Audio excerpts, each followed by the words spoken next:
Listen closely to what's happening here. On one side, you have members of Congress saying they were told there was no intelligence that Iran was preparing an imminent attack on the United States.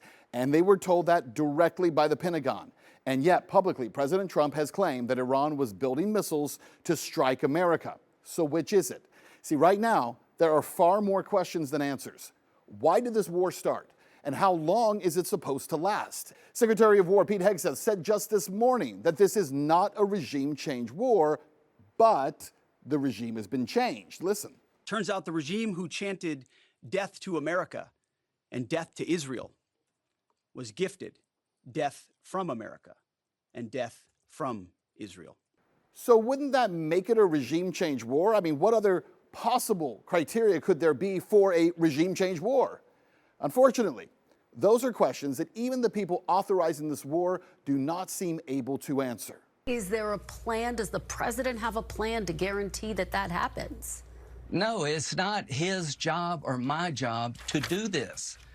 Okay, hold on, wait a minute here. So that's not our job. It's not the job of the President of the United States or a U.S. Senator to decide who's in charge of Iran. Listen, I totally agree with that. You're not going to get any argument from me.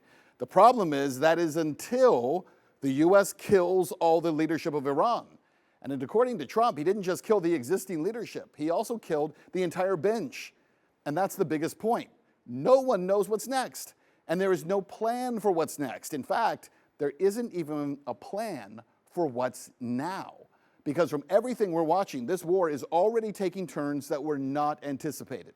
For instance, you kill the leadership, as we have in so many other regime change wars, that's what this is, and the country and the military fall apart. But it's not happening so far in Iran. In fact, I told you just last week that war with Iran is very different than war with Iraq 23 years ago. What's different? How about the fact that even with all the leadership dead, missiles continue to be fired, and we're talking about hundreds of missiles every day, striking Israel, Gulf state nations, and U.S. military bases. Why? Because in anticipation of this, Iran decentralized its entire military structure and strategy. So far, our military had that part wrong. The next thing our politicians seem to have wrong, the idea that the Iranian people would rise up and take their country back. President Trump said the other night that this is their best chance to do so. Listen.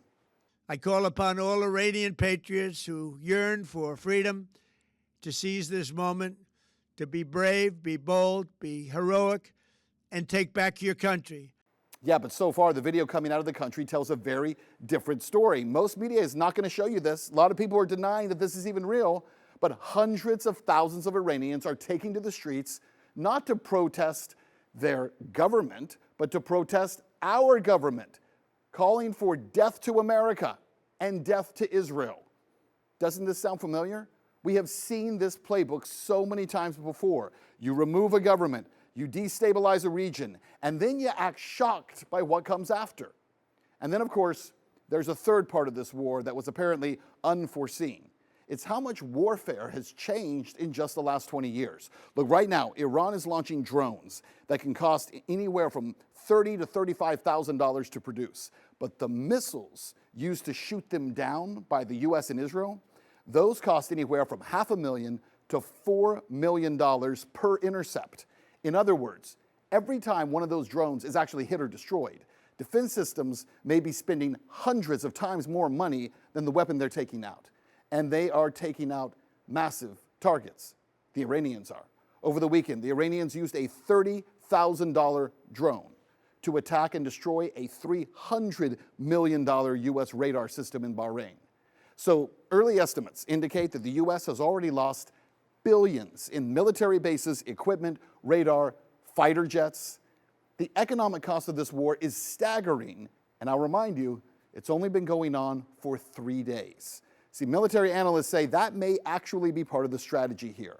Launch large numbers of relatively cheap drones and force your opponent to burn through extremely expensive interceptors. And by the way, those missiles are not infinite. So estimates claim that the rate that the U.S. military is burning through those interceptor missiles, we could have the entire supply run through in just 10 days. So the question now, what happens next? Do the weapons become more intense? Do other neighboring countries get dragged into this conflict? Or is there a negotiated end to this thing before it spirals further? Those are questions that we can't answer. But the real concern here, can anybody in Washington answer them?